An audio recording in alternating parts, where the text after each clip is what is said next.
Good morning students. आज हम हमारे थर्ड चैप्टर के अगले श्लोक पढ़ेंगे।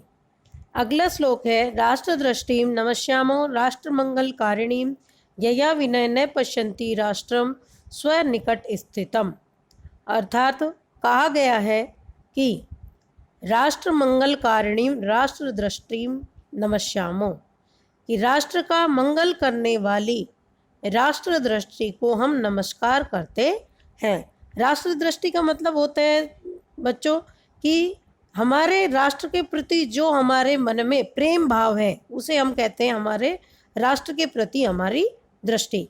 तो राष्ट्र का मंगल करने वाली राष्ट्र दृष्टि को हम नमस्कार करते हैं। यया विना राष्ट्रम स्वनिकट स्थितम न पश्यन्ति, जिसके बिना अपने निकट स्थित राष्ट्र को भी हम नहीं देख सकते हैं।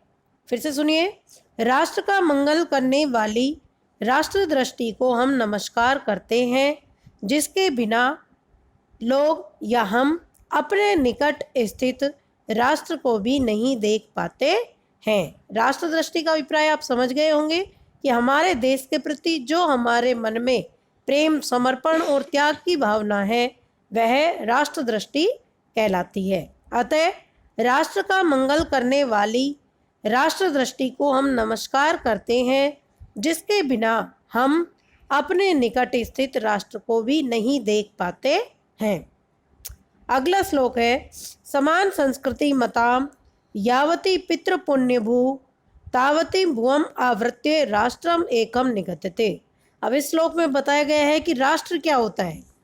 तो इसमें कहा गया है समान संस्कृति मताम, एक समान संस्कृति को मानने वाले लोगों की, यावती पितृ पुण्य भू, जितनी पैतृक जो हमारे पूर्वजों द्वारा हमें प्रदान की गई है, यानी हमारे जो पापा हैं, दादा हैं, इनके द्वारा जो भूमि हमको प्रदान की गई है, जितनी पैतृक और पुण्य भू पवित्र भूमि है, तावती उतनी भुवम भूमि को आवृत्य घेर कर एकम राष्ट्रम निगद्यते, अर्थात उस भूभाग को जिसमें एक समान संस्कृति को मानने वाले लोगों की पैतृक और पवित्र भूमि जो है उसे हम एक राष्ट्र कहते हैं।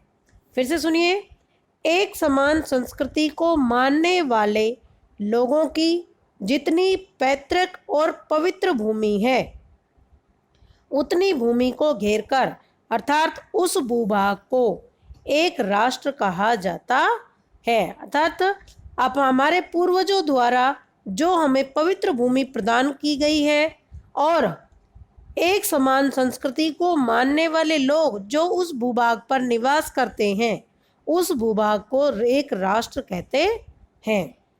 अगला श्लोक है पितृभूत्वम पुण्यभूत्वम द्वयम यस्य न विद्यते तस्य स्वत्वम तत्र राष्ट्रे भवितुम न किल अर्हते। पितृभूत्वम पुण्यभूत्वम द्वयम यस्य न विद्यते, अर्थात जिसका जहाँ पुण्य पैतृक भाव, पितृभूत्व अर्थात पैतृक भाव यानी हमारी ज़मीन से जो लगाव होता है कि यह हमारे पूर्वजों की भूमि है, तो वह पैतृक भाव और पुण्यभूत्वम पुण्य भाव दोनों नहीं होते।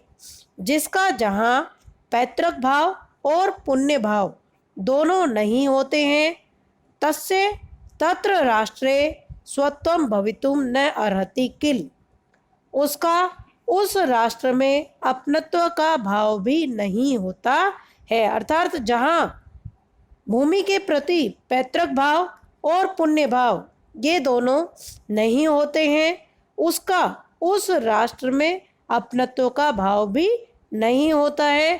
अर्थात राष्ट्र के प्रति जो अपनेपन का भाव होता है वह पैतृक भाव और पुण्य भाव से उत्पन्न होता है। अर्थात हमारे पूर्वजों द्वारा जो भूमि हमको दी गई है और हमारे मन में उस भूमि के प्रति जो भावनाएं हैं कि यह हमारी पुण्य भूमि है, यह दोनों ही विचार जिसके मन में नहीं होते उसका अपने राष्ट्र के प्रति अपनेपन का भाव भी नहीं हो सकता है।